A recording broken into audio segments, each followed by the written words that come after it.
Marami tayong nakasanayan na iba't ibang anyo, kulay, hugis, amoy ng Christmas gifts. Ano ba ang paborito nyo, tinahanap-hanap? Let's search for other essential but abstract gifts of the birth of Jesus.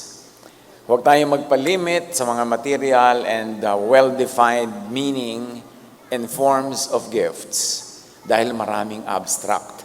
At yan atin ngayong hihilingin sa Panginoon na ipakita sa atin para ating pakinabangan at maipamuhay. Other gifts of Christmas. Salamat Panginoon sa Paskuhan, sa ideya ng aming ipinagdiriwang. Nawa patuloy na lumalim ang pagkaunawa namin sa kahulugan ng pagkakapanganak bilang tao ng iyong anak na si Jesus. Maipamuhay namin ang mas mabubutit malalalim na kahulugan nito, lalong-lalo sa mga pang-araw-araw na pamumuhay namin. Kayo po ang mangusap, kayo ang magbigay ng mensahe sa aming lahat. Turuan niyo po kami sa ngalan ng iyong anak na si Jesus. Other gifts of Christmas, Matthew 1:18. This is how the birth of Jesus came about. His mother Mary was pledged to be married to Joseph, but before they came together, she was found to be pregnant through the Holy Spirit. Alam na natin to. Paulit-ulit, pabalik-balik nating ginugunita tuwing Kapaskuhan at sa ibang araw din naman. Pero hanapan pa natin ng iba pang blessing. Ito ang istorya ni Maria. Kasi simula pa lamang ng kwento, meron na agad conflict. Because she was pledged to be married. Sa kanilang kaugalian, dalawang points ang pag-aasawa. Isa betrothal, yung pledge, and then the actual ceremony. But after the betrothal, bilang na mag-asawa na kayo, parang gano'n na ang trato. Exclusive na kayo. And it was during this period when she was found to be pregnant. Kahit nga ngayon, hindi rin madaling to be found pregnant without a visible husband na lawfully married, mga ganyan mga issue. Lalo na nung araw, 2,000 plus years ago, in a very conservative society like where they were. Dahil sa Deuteronomy 22:20-21, if no proof of the young woman's virginity can be found, she shall be brought to the door of her father's house, and there the men of her town shall stone her to death. Pag merong isang babaeng nag-asawa, pagkatapos hindi niya napatunayan na siya ay untouched, bigla siyang hihiyain, dadalin pa sa harapan ng bahay ng ama niya para pati ama niya ay mapahiyarin. Tapos, babatuhin siya hanggang mamatay. Deuteronomy 22:23-24, if a man sleeps with a virgin pledged to be married, you shall stone them to death. So puro batuhan ito hanggang mamatay. And the birth of Jesus was ushered by conflict with the Jewish law. It was ushered by a virgin conception, which is an out-of-the-boxness. Never heard of. Have you heard of a virgin conception? Diba? Kaya napakalaking controversy ang nalikha. Pagka ina-appreciate natin yung Pasko, yung parang Christmas card drawing na tahimik, may mga tala, nakikislap-kislap dyan, tahimik na tahimik. Hindi naman talaga gano'n ang simula eh. Conflict agad. Malaking conflict. So Matthew 1:19, because Joseph, her husband, was faithful to the law, eto na yung law, pasok ang law sa kwento. So alam mo na, the law requires batuhan. But Joseph, her husband, was faithful to the law and yet did not want to expose her to public disgrace. He had in mind to divorce her quietly. So hindi pa man sila nagsasama, diborsyo na ang magaganap. Dahil, siyempre, ayaw naman ni Joseph na ituloy ang kanilang pagsasama na biglang meron na palang anak itong si Maria na siyempre hindi naman kanya. So bakit niya aakuin, bakit niya kakanyahin? Pero dahil siya'y mabuting tao, sabi, pero matapat din siya sa kanilang law, siyempre maghahati ang loob mo. Law says, batuhan hanggang mamatay, pero mabuti naman akong tao, naawa naman ako. So ang naging resolution, sabi niya, tahimik ko na lang i-divorce. Hindi ko na ipag-iingay, hindi na ipapabato, pero divorce pa rin. Early on, the issue of the law is effectively open for discussion. Something that people who appreciate the Christmas story gloss over, na meron ditong subtle topic na nagaganap. Habang sa ibabaw ay nagaganap yung kwento tungkol kung paano ipinaglihi, pinagbuntis si Jesus, meron din ibang issue pinag-uusapan, yung law. Kung paano ito nakaka-apekto sa buhay ng mga tao at ano ang relevance ng pagkakapanganak ni Jesus sa law. Kung paano ito patuloy na i-handle ng mga tao who were under the law. The arrival of Jesus brings one foot of Joseph stepping towards grace. Di ba, grace na yan? Kasi sabi niya, nakakaawa naman, huwag na lang maibisto, huwag na lang maipabato. With the other foot still planted on the law, pero divorce pa rin. So, is this representative, symbolic of all humanity? Solo lang ba ni Joseph ang isyong ito? O ito ngayon ang magiging issue ng buong humanidad dahil dumating si Jesus at nabuksan ang topic na ito? Conflict between the faithfulness of the law and humanity and love is touched on very, very subtly. At yun nga ang pilit natin ngayong inuungkat. And this early on, examine where your very own 2 feet stand now in relation to grace and the law. Kasi tatahakin natin itong discussion na ito bilang isang issue na nabuksan sa pagdating ni Jesus. Now, relevant to Mary's marital status, Deuteronomy 24:1, if a man marries a woman who becomes displeasing to him because he finds something indecent, which is very subjective, something indecent about her, he should write her a certificate of divorce, give it to her, and send her from his house. A husband could divorce his wife easily for any big or small reason. Basta naman niya, I divorce you, period. Tapos ang kwento. Walang hearing, walang usapan, walang argumento. Tapos. But Malachi 2:15-17 talks about this thing also. Don't ever be unfaithful to your wife. God hates anyone who is cruel enough to divorce his wife. Here is ambivalence and conflict. Akala mo, suklay na suklay, ayos na ayos lahat yung verses, agreeing with one another. Nakita mo, yung a husband, as provided by the law, can just easily discard his wife. Pero sabi naman dito, God hates anyone who's cruel enough to divorce his wife. In Malachi 2:16, I hate divorce, and I hate the cruel things that men do. Don't cheat your wife. And many people have very strong opinions about divorce. Actually, quote these verses mostly out of context. Divorce that is self-serving only to the man, meaning the strong, and gravely damaging to the woman, meaning the weak, is the kind of divorce God hates. Sabi niya, I hate it. You men, you are unfaithful, taking advantage of your situation, and you are divorcing your wife because you are privileged by the law. Later, Moses required men to at least issue a certificate of divorce, giving the woman token protection from further abuse. Kasi noon, pwedeng, ako si husband, meron akong gustong ibang makasiping na babae, pero unlawful naman yun, i-divorce ko yung asawa ko ngayon, I divorce you, period. And then papakasalan ko yun, at pag nagawa ko na yung gusto ko, i-divorce ko rin siya, I divorce you, period. Then balikan ko yung dati kong asawang iniwan na, halika na, babalikan na kita. Wala man lang kalaban-laban yung babaeng yun. Kaya sabi ni Moses, mag-issue kayo ng certificate of divorce, ha? May panghawakan man lang yung babae na dinivorce mo na siya at pwede ka na niyang hindi tanggapin kung gusto mo na naman makipagbalikan. But divorce remained acutely disadvantageous to women kahit mayroong papel. Jesus would correct this imbalance and protect women from being unfairly divorced and deprived of husband and family, of security, identity, and even dignity. Matthew 19:3-9. Some Pharisees came to him to test him. They asked, is it lawful for a man to divorce his wife for any and every reason?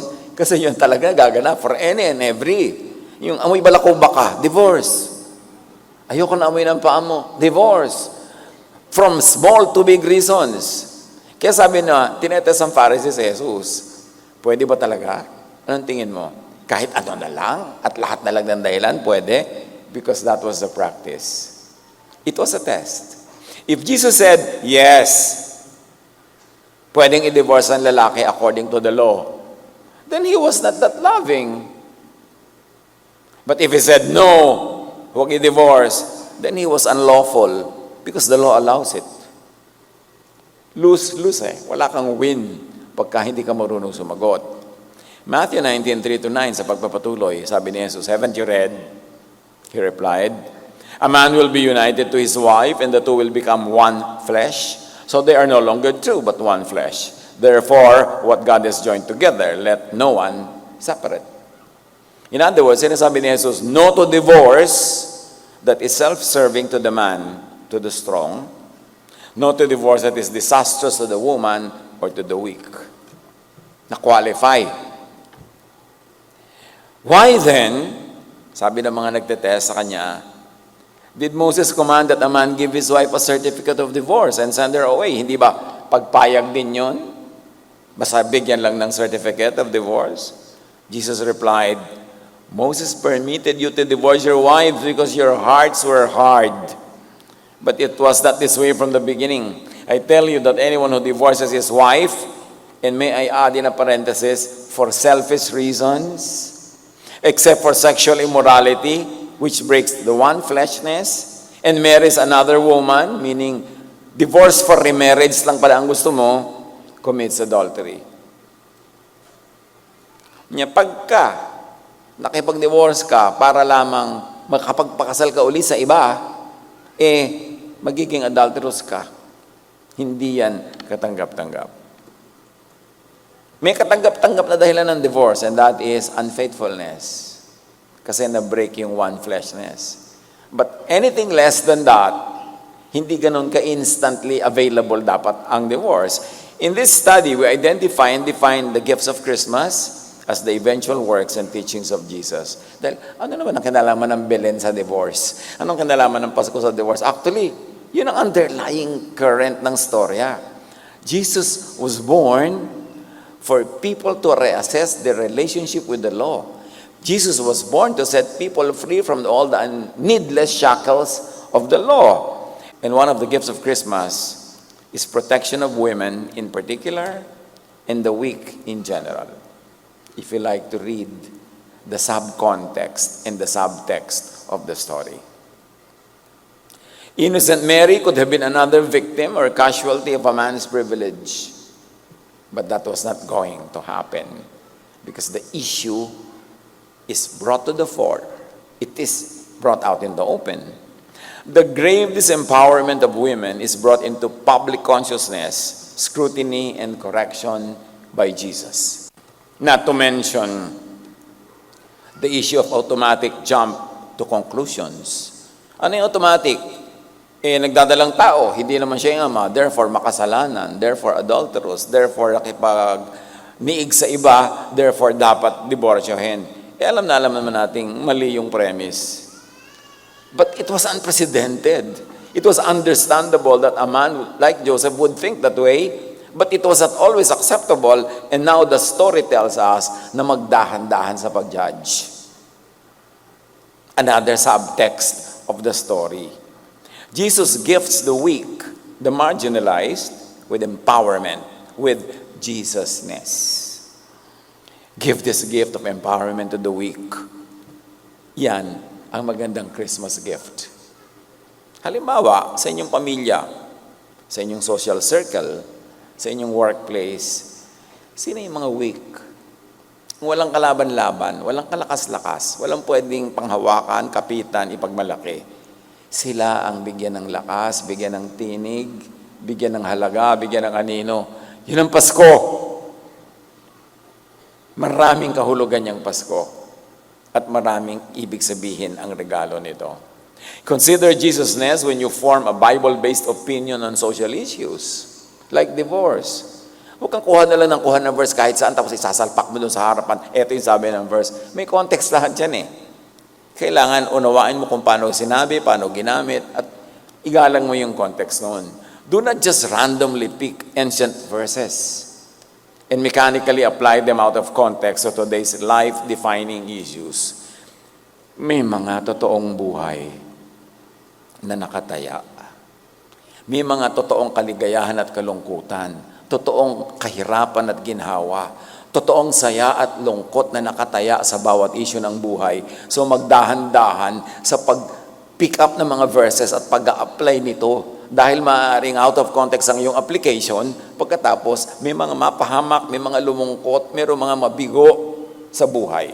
Kailangan responsible tayo sa pag-a-apply ng mga verses. At kailangan nga salain kay Jesus. Kasi kung application yan ay napaka-legal, napaka-cold, tapos very unhelpful, in fact very harmful, kawawa ang tao. At si Jesus dumating to give people rest, to give people peace, to explain to people and make available to them the grace of the Most High God. Huwag basta verse ng verse, bato ng bato. Tulad nitong si Joseph, actually ibabato na rin naman niya yung verse, gently lang. Pero ibabato pa rin, divorce pa rin. What would happen to Mary na ang bata-bata mo, dinivorce ka na, anong future lang yan maghihintay sa'yo? Sa isang culture tulad ng culture nila. Basta na lang basta verse. Kaya, nanaginip itong Joseph at pinigil siya ng anghel. Huwag mong ituloy ang iyong napaka-verse-based decision. Kasi actually, mali ang decision mo. Hindi siya isang makasalanang babae. Hindi siya nagtaksil sa'yo. Refer the written word to Jesus, the living word. Isipin niyo mga kapatid, may written word, carved in stone thousands of years ago, in ancient tribal settings. Ia-apply mo today. What transportation must you do para ilipat mo yung konteksto, yung espiritu, yung diwa ng katotohanan na yon to today's lives of real people? Kaya tinawag si Jesus na living word. Iko-compare mo yung written word, siyempre hindi yun makaka-adjust. Carved in stone yun. Cast yun there. Permanent. But Jesus is the living word. What does it mean na may living word? And what does it mean na i-filter mo ngayon kay Jesus, i-apply mo yung Pasko sa buhay ng mga tao ngayon? Paano yun? Kailangan merong ganong process. Hindi basta-basta kukuha ka sa verse written thousands of years ago, i-apply mo sa buhay sa barangay nyo today na ibang-iba ang sitwasyon. Jesus came to fulfill, interpret, reinterpret, redefine, and filter the law through love. Kaya siya living word. And may I add, loving word. Hindi basta word. Kung basta i-apply mo yung Deuteronomy, literally, outside of the context, you will be very cruel. You'll be very unkind. You will hurt and sometimes even kill people in the inside, in their hearts. So filter and interpret verses through Jesus. Like now, Joseph is confronted to filter his reality through the revelation given by the angel that though Mary was pregnant, she was not indecent. She was not sinful. Paano mo i-reconcile yun? Sa simple mind, irreconcilable yun. Pero reconcilable sa truth ng gospel. Kaya mahalaga, pag-aralang mabuti.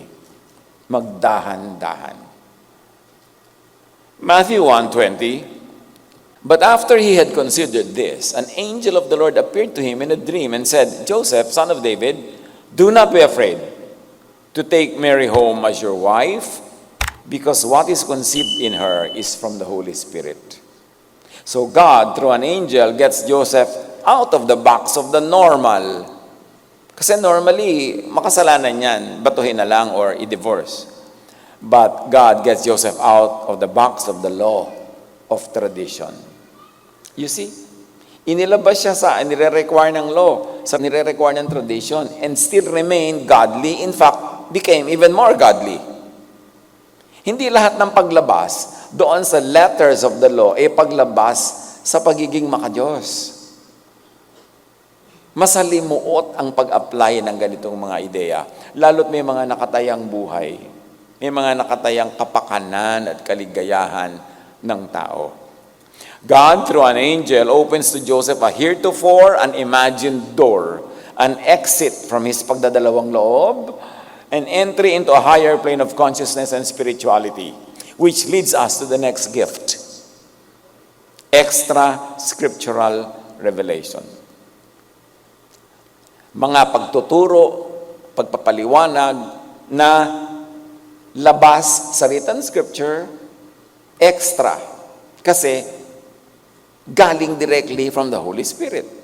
Revelation outside of and beyond written scriptures. And this is revelation in and through Jesus of the true image of the invisible God and Father.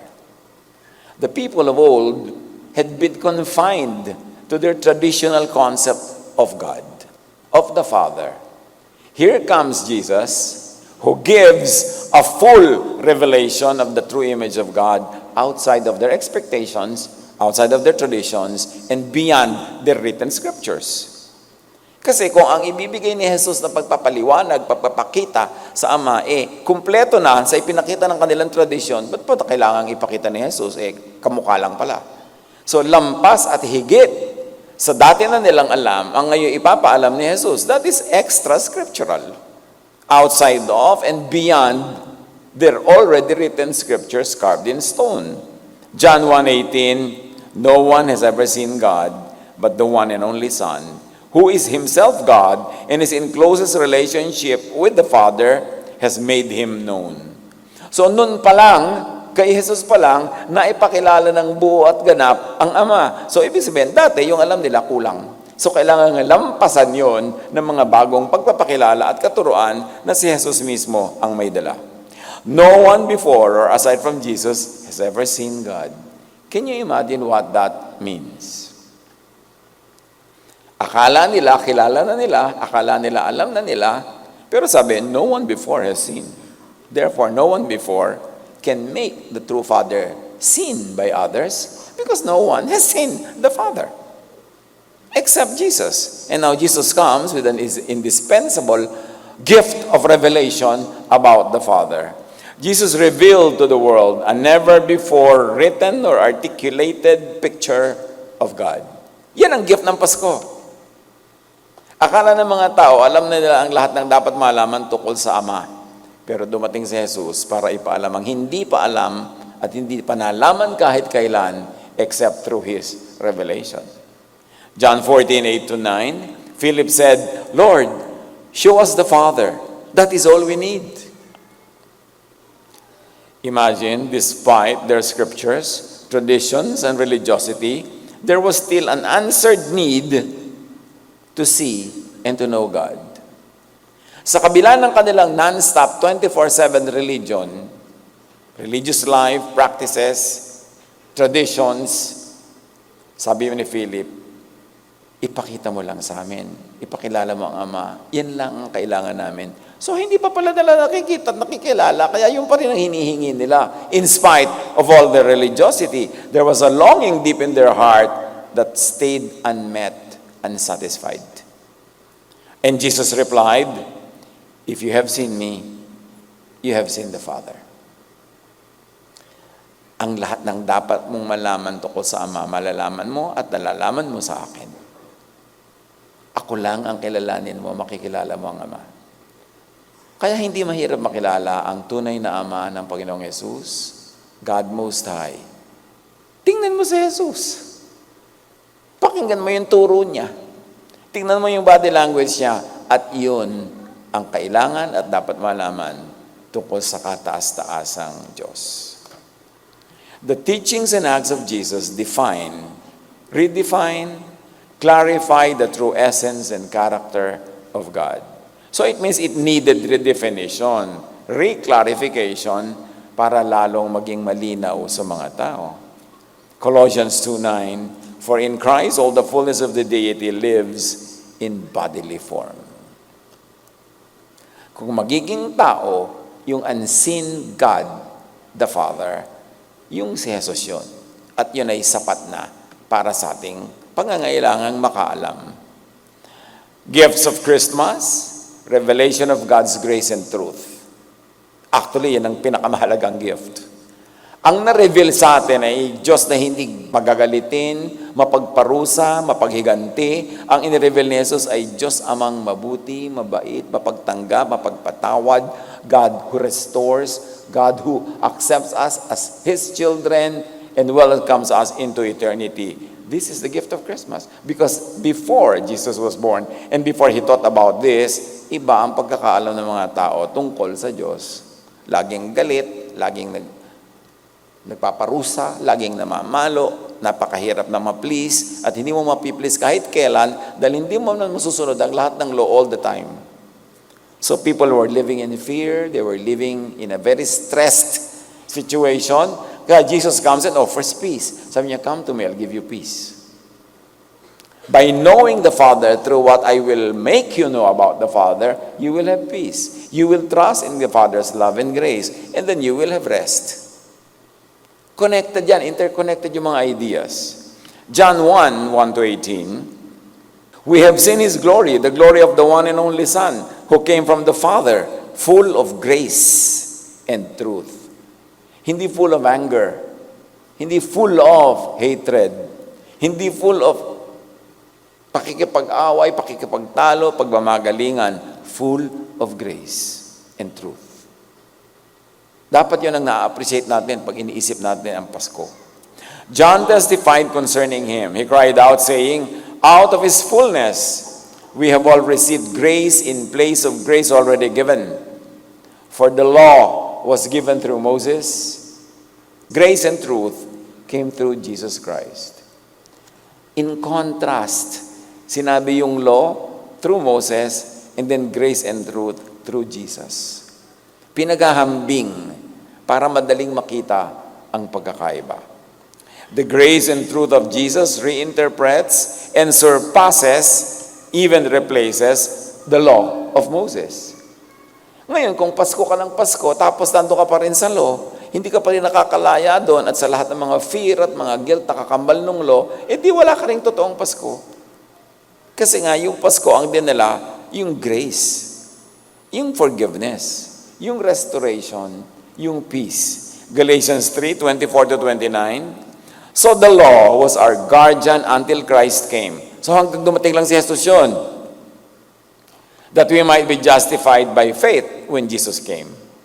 Now that this faith has come, we are no longer under a guardian, meaning we are no longer under the law. How can you truly understand and enjoy Christmas when one foot nasa law, one foot nasa grace? Parang yung initial stage ni Joseph. Oh, I'm a lawful man, I like the law, so dapat i-divorce. Pero kakaawa naman, dapat mabuti tayo. That is gracious. So nagdadalawang loob. At maraming mga tao hanggang ngayon, ang tagal-tagal na nilang Christian, nagdadalawang loob pa rin between law and grace. A one-half Christian is a one-whole nonsense. It cannot work. Lagi kang magdadalawang loob, lagi kang malilito, matatakot at mananakot ng kapwa. Jesus retained laws. Remember, hindi naman lahat ng law nawala. Jesus retained laws that are loving and gracious, especially those that promoted love and goodwill. Ang na-cancel, ang na-redefine, na-reinterpret ay yung mga cruel, unkind, yung mga ang bunga ay laging takot, away, galit-galit. Yun ang charge mo to grace. Now, gift of Christmas, revelation of the believer's membership and belongingness to God's family through faith in Jesus. Can you imagine this? That when you actually give Jesus a chance, when you listen to the teachings of Jesus and you believe in the teaching and you accept the teaching, it means you accept Jesus, you become a child of God. Symbolic lang ba yan, no? Child of God? Or literally, you become a child of God. That something in you changes, perhaps at genetic level. That you now are turned from just a child of your human parents to a child of God. Yung sinasabi sa born again, born not of the will of a human father, not by a husband's will, but born of God. That when you accept Jesus into your life as your Savior, as your Lord, that when you believe in His teaching and what He did for you, your status is changed. and you become a member of the family of God, and therefore you become eternal. You enter eternal life. John 5:24. That when you believe in Jesus, diba? You cross from death to life. At sabi ni Jesus, I am in you. You are in me if you believe in me. But I am in the Father, and the Father is in me. So when you are in me, you are also in the Father, and the Father is also in you. You become part of the sacred circle. You become part of the circle of life, of eternity, of the divinity that becomes available because you become a child of God. And all it takes is to truly understand the message of Jesus. That God loves you, God likes to be gracious to you, and when you accept that love and kindness by faith, you become righteous in the sight of God, and you become a member of the family of God. Kaya si Mary, sinabi nung ipinanganak niya si Jesus, dumating yung mga shepherd, tapos umalis uli, pinamalita sa mga tao, pinanganak na ang anak ng Most High God. Mary pondered all this in her heart. Kasi mahalaga talagang pagbulay-bulayan, pag-isip-isipan in a quiet way, kung ano ang kahulugan na ang anak ng Diyos ay isinilang in the person of Jesus. And when you believe that, belief is everything. Sabi ni Jesus, tell this mountain to jump into the sea and it will. Because you believe that it will, then it will happen. When you believe, things happen. When you believe, and it will be done to you. Ask, it will be given to you. Hindi lang basta ask, kundi ask in faith. And your faith, your belief will move the universe and will make things happen. Believers become spiritual beings belonging to the family of God with citizenship in heaven, therefore immune from the law of the earth. Di ba? Pag citizen ka na ibang country, immune ka sa law ng host country, lalo ambassador ka. And we are ambassadors of Christ. So, you're immune from all these laws because you become a citizen of heaven. You become a child of God. John 1:12-13, yet to all who did receive Him, to those who believed in His name, He gave the right to become children of God. Children born not of natural descent, but of the supernatural, not of human decision or husband's will, but born of God. So ang pinag-uusapan dito, hindi physical birth. Something else happens. Another type of rebirth happens when you believe in Jesus. And this is a birth that is not of a husband's will, hindi dahil mayroong mag-asawa na nagsiping sila, tapos ikaw ang naging bunga nun. Hindi dahil mayroong physical activity ang mga magulang. No! Sabi gano'n, ibang uri ng rebirth ito. It's a rebirth from God. What a grand miracle when you, a human being, is reborn into the family of God by faith. Kaya gano'n na lang natin ipagdikdikan tong faith eh. It's everything. Ano pa talagang pinaniniwalaan mo? Kasi yung paniniwala as thought, as belief, moves mountains. Jesus' believers are born again as new spiritual beings into a new heavenly race and family, the family of God. Yun lang ma-absorb mo, grabe yung peace ang magiging bunga sa buhay natin. Hindi ka matatakot mamatay kasi ang namamatay lang yung katawan mo, yung spirito mo, balik na yan sa Diyos, automatic. So, ang laki ng nawawala. Kaya, where, O death, is your sting? Nasa nakamandag mo kamatayan kung ako naman ay anak ng Diyos? And the spirit returns to God who gave it. Only the body returns to the ground, not the spirit. One of the nicest things that I hear from people who listen to our messages, ang dami-dami sa kanila nagsasabi na grabe ang comfort na nare-receive nila nung mamatayan sila na mahal sa buhay. Hindi ko alam what part of our messages they mean, but a lot of people tell me, nung namatay yung nanay ko, nung namatay yung asawa ko, nung namatay yung anak ko, grabing comfort ang nakuha ko sa mga messages. Perhaps galing dito sa mga pag-expound natin ng kahulugan ng eternal life, ng membership in the family of God, ng salvation by faith. Yung mawala yung takot, yung nanay ko kaya nasa na ngayon, alam mo, nasa piling ng Panginoon, napakalaking ginhawa. At hindi lang tayo nagpapaginawa, pambola, para lang guminawa. Dahil totoo. Ang importante lang maintindihan. Romans 8:14 to 17. For those who are led by the Spirit of God are the children of God. The Spirit you receive does not make you slaves so that you live in fear again. So ano isang patunay mo na ka na ng Diyos, hindi ka na slave, hindi ka na utak slave. And that is slavery to the law, ang pinag-uusapan. Rather, the Spirit you receive brought about your adoption to sonship. And by Him we cry, Abba, Father. The Spirit Himself testifies with our spirit that we are God's children. Ang Spirito ng Diyos, ang Spirito mo sila mag-uusap para mo mapatunayang anak ka na nga ng Diyos. At nararamdaman mo yon. Napapatunayan ang ating kapayapaan, ng katahimikan ng loob, katiwasayan, at ng pag-ibig kahit sa kapwa. We will know. Nobody has to tell us. The distinctive of the true children of God is freedom from fear. Fear of what? Of the law. Of judgment and punishment by the law. Fear of death and separation from God. Yan ang tunay na distinctive ng anak ng Diyos. Not some high-sounding theology, not religious membership. Puso mo ang magsasabi sa'yo. Mararamdaman mo na oo nga, naghahari sa akin ang Diyos, buhay yun, naintindihan ko, at may kapayapaan ako tungkol doon. Gift of Christmas, Jesus sets people free from the law. Dapat clear kasi lagi sinasabi, Jesus sets free, but from what? From the law. Galatians 5:1, Christ has set us free. This means we are really free. Now hold on to your freedom and don't ever become slaves of the law again. Hindi natin guni-guni, hindi natin in-interpret clear, exact words of Scripture that freedom in Christ is freedom from the law. Not from other things. Kasi nako-complicate yan eh. Akala na iba, huy, na kay Kristo ka na, dapat free ka na from smoking.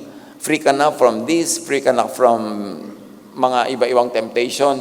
Tapos mabibigo ka dahil alam mo, kahit na kay Christ ka na, may temptation pa rin, may ganito pa rin, may failure ka pa rin. Pinagdududahan mo tuloy kung na kay Christ ka nga, kung saved ka nga.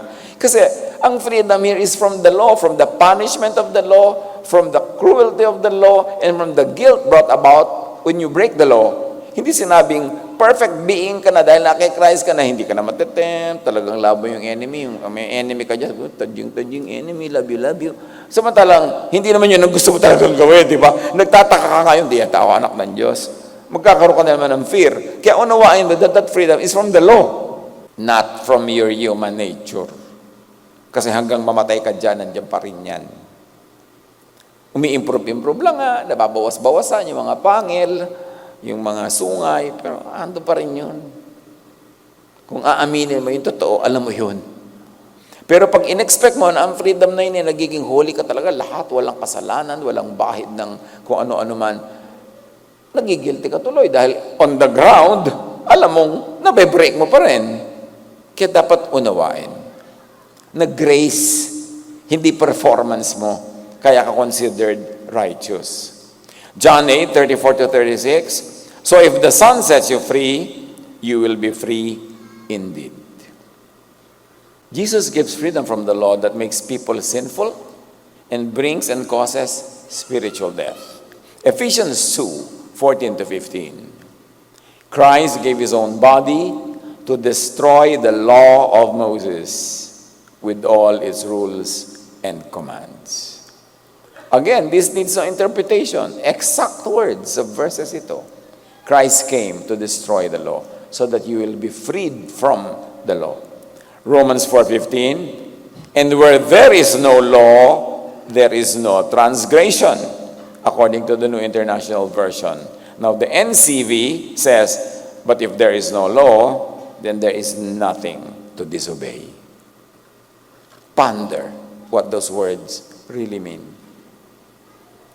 Awareness of, submission to the law leads to guilt, to fear, and torment. It leads to hell in thought and emotion, as we can see in this oversimplification, that when you are always under the law, when you fear the law and the law is always in your mind and your heart will be living hell because you will only be guilty and afraid. You can never have peace and rest. Matthew 23:15, sabi ni Jesus, doon sa mga nagpapairal ng sobrang law, fear, takot, woe to you, teachers of the law and Pharisees, you hypocrites! You travel over land and sea to win a single convert. And when you have succeeded to convert them, you make them twice as much a child of hell as you are. Pag nagtagumpay kayo na makonvert yung mga tao into your teachings, dinodoble nyo pa ang impyerno sa kanilang puso, sa kanilang isipan, dahil binubuhay nyo sila sa takot, sa guilt, sa hirap ng loob. You bring hell instead of heaven into their hearts and minds. Meanwhile, talking about the kingdom of heaven, Luke 17:20-21, some Pharisees asked Jesus when God's kingdom would come. He answered, God's kingdom isn't something you can see. Hindi yan lugar, hindi yan sitwasyon, hindi yan kwarto, hindi yan anuman. There is no use saying, look, here it is, or look, there it is. God's kingdom is here with you, in your hearts, in your minds. Pag nagahari ang kabutihan ng Diyos sa inyong puso, pag-ibig, pananalig, pagmamahalan, your heart is the kingdom of God. Your mind is the kingdom of God. And God is your king, and you are the subject, and you do what the king commands, and the command of the king is love. Gift of Christmas, the kingdom of God or heaven in us, in the mind and heart, in thought and emotion, which translates to peace and rest. Ang sarap naman ng gift of Christmas, ng gift of Jesus, that the kingdom of heaven is brought into our hearts. Kasi kung yun ay lugar na pupuntahan mo pa, paano kung wala kang ticket? Paano kung ayaw kang pagbuksan ng gatekeeper? Paano kung hindi mo na may-meet ang mga requirements? At kung mga physical places yun where you need to go on a pilgrimage, paano kung wala kang pamasahe? Paano kung hindi ka healthy para magbiyahe? Paano kung wala kang means, wala kang visa? So, inilagay na sa heart natin yung kingdom. Huwag hanapin kung saan-saan. Paghariin lang ang pag-ibig ng Diyos. Tanggapin ang kanyang pagpapatawad, ang kanyang walang patakarang pagtanggap sa atin at pagmamahal. Your heart will be the kingdom of God. At malalaman mo kung nangyayari na yon, you have peace and rest. So make your heart and your mind the kingdom of God. Tulad ng ating oversimplified illustration. So ang kingdom of God, wala sa mga ulap, wala sa mga kung ano-anong land, na holy land, holier land, holiest land. Nasa puso yan. Nasa isip. Dala-dala mo kahit saan. Matthew 11:28, sabi ni Jesus, come to me, all of you who are weary and burdened by all this Pharisees, and I will give you rest. Gift of Christmas, Jesus brings people out of the rigid box of traditional religiosity. Inilabas ni Jesus ang mga tao mula sa makikitid at maliliit na kahon ng pag-iisip. All over the Gospels, Jesus introduced ideas that were new, unprecedented, out of the box. Hindi dumating si Jesus para lang i-memorize at i-repeat yung lahat ng dating alam na ng mga tao. Hindi siya dumating para lang ulit-ulitin yung dating alam na. Nagdala siya ng mga bagong kaalaman, which means out of the box. Kakaiba. Mark 1:27, the people were also amazed that they asked each other, what is this? A new teaching and with authority. He even gives orders to impure spirits and they obey him. So how can we reject the new teaching? Ano to? Sabi ganun, walang ganito, wala tayong alam na ganito, wala tayong reference sa mga ginagawa ng Jesus na to. Bago to, nasa labas to ng dati na nating nakasanayan. Sabi, new teaching. So clear na new teaching. Pero sabi niya, pero nagpapalaya siya ng masasamang espiritu, sinusunod siya ng mga espiritu. Paano natin tatanggihan tinuturo niya? May validation, may proof na siya ay anak ng Diyos. Kasi pati mga espiritu sumusunod sa Kanya. Jesus sets free from the law, and Jesus sets free the people who were under the law, and initially they were the Jews. But Jesus sets free from the law all other peoples, even non-Israelites who got entangled with the law. Kasi kahit yung mga ibang lahi na hindi naman sila original na binigyan ng law kasi binigay yun sa Jews, kinopya nila yung mga Jews, pinairal na rin nila sa buhay nila yung mga laws ng mga Jews, naging law na yun sa sarili nila. Kaya sila man ay kasama sa pinapalaya ni Jesus. Romans 2:14, kapag ang mga hentil na hindi saklaw ng pautosan ay gumagawa batay sa panuntunan nito ayon sa kanilang likas na pag-iisip, ito ay nagiging kautosan na para sa kanila. So kahit hindi sila Jew, hindi sila tumanggap ng laws given to the Jews, pero ganun na rin ang in-apply nila sa buhay nila, naging kautosan na rin yun sa kanila at kasali sila sa pinapalaya ni Jesus. But many supposed Jesus believers and leaders insisted on imposing Jewish laws on the developing Jesus Church. Pansinin niyo ito mga kapatid. The Jesus Church was growing. One foot niya nandun pa sa Jewism. Pagkatapos, siya ay umaandar at lumalago. Pero may mga conservative Jewish people that had become parts of the Christian community na ipinipilit nila yung Jewish laws onto the new growing church. As if hindi nangyari si Jesus. Acts 15, 1-2. Certain people came down from Judea to Antioch and were teaching the believers, unless you are circumcised according to the custom taught by Moses, you cannot be saved. This brought Paul and Barnabas into sharp dispute and debate with them. Nagtuturo si Paul ng salvation by grace. Yung itinuro ni Jesus the grace and goodness of the Father. Nagtuturo siya sa mga Gentiles at naintindihan niyo ng mga Gentiles. Pero pagtalikod niya, may mga missionary from Jerusalem, from Judea, from among the conservative Jewish people who have become members of the Christian community. Pupuntahan nila yung mga churches na yun na itinanim ni Paul at sasabihin nila to, pag hindi kayo nagpatuli, hindi kayo maliligtas. Kailan man tinuro yun ni Jesus? Pero ito, pinaiiral na naman nila yung Jewish law even on Christian churches. Kaya galit na galit si Paul nang gagalaiti siya at kutakot-takot na debate ang nangyari buong buhay niya dahil sa mga Jewish Christians that were turning Christianity into another branch of Jewism. Kasi no naman simula hindi clear magkakaroon ba ng bagong church o sekta lang ito o section lang. Pero clearly, the teaching of Jesus, it is inescapable that you put up another organization that is free from the law. Meanwhile, may mga taong ipinipilit, sige, Christian kayo, niniwala kayo kay Jesus. Pero ito yung law, gawin pa rin natin. So, yun. At hanggang ngayon, ganun pa rin ang mga raging debates. Grace ba o law? Hanggang ngayon, buhay ang debating yan. This debate continued to rage through time. At naman na ng ating panahon at henerasyon ang mga issue na ito.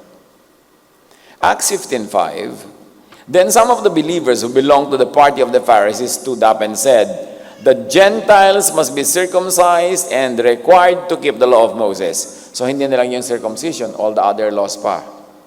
Parang hindi nangyari si Jesus. Parang hindi sinabi ni Jesus yung mga sinabi niya. Noon pa man, the sharp debate was about old or new covenant. Tradition or Jesus' new teachings. Unchanging legalism or new spirit. Law or grace. Judgment or love. In other words, Pharisees or Jesus-ness. At hanggang ngayon, issue yan. Give yourself the gift of Christmas. Clarify where you really stand. Clarify the dynamics between law and grace in your own heart and mind para hindi nagdadalawang loob at hindi nahahati. Noon pa lang, may mga nagpapasok na ulit sa very young church ng Law of Moses, from which Jesus set people free. Kaya dapat talaga mag-Jesus filter. You don't know why some people are offended by the Jesus filter. Masama bang gamitin si Jesus na filter? Na lahat ng katuruan sa kanya mo salain. Ano sabi ni Jesus tungkol dyan? Tuloy ba yan o hindi na tuloy? Di ba? Ilalagay na ba yun sa freezer, sa file, sa cabinet, or sa active file? Masama bang gawing filter si Jesus? Masama bang gawing si Jesus na standard? He is the image of the invisible God. All the truth that can be known about the Father is revealed by Jesus. So siya ang dapat na filter. Kung sinabi, tinuro ni Jesus ang freedom from the law sa mga Jews, ano pa sa non-Jews? Ano pa sa Christians? Unawain natin ito, hindi basta puro Merry Christmas, Merry Christmas. Kasi may mga malalalim na issues ang Christmas. Gift of Christmas, confidence in God's grace through Jesus. To be confident, yung kampante ka, payapa, tahimik, kasi nagtiwala ka na eh. 1 John 4:18, there is no fear in love. But perfect love drives out fear. Because fear has to do with punishment, meaning law. The one who fears is not made perfect in love, in grace, in Jesus. Kaya susuriin mo lang, am I in fear? Do I live in fear? Doon mo lang malalaman kung nagtiwala ka na nga ba? Naghahari na ba sa'yo yung grace, yung love? Nagtitiwala ka na ba doon? Wala naman tayong bagong binanggit, mga kapatid. Lahat na ito, dati na. Ang mahalaga lang, lalo ngayong Kapaskuhan, mag-review tayo ng basic things. Receive and enjoy. Give to others the other gifts of Christmas.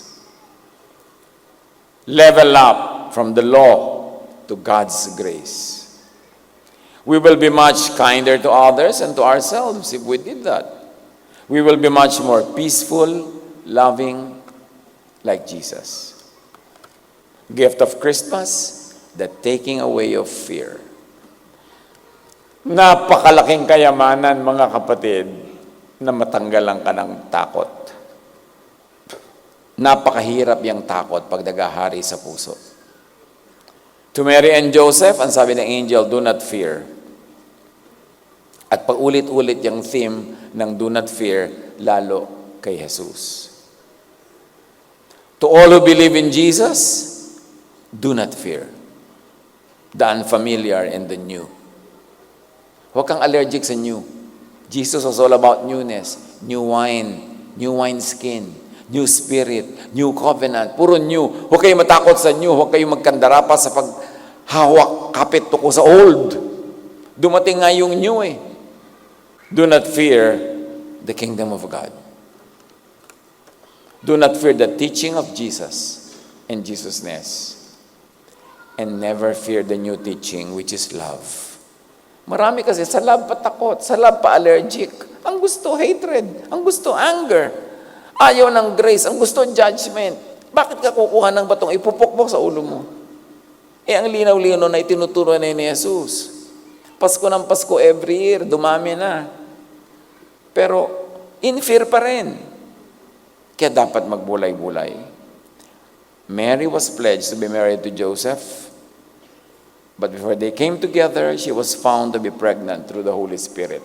Sabi ng Scripture. Reminders of Christmas. Hindi lahat ng mukhang makasalanan ay makasalanan nga. Isipin nyo lang yan. Maganda na yung pamasko sa sarili at sa kapwa. Hindi lahat ng mukhang makasalanan ay dapat at kailangang i-judge at batuhin to death. Kasi kung ganyan ang gagawin natin, nauna na si Mary na binato to death.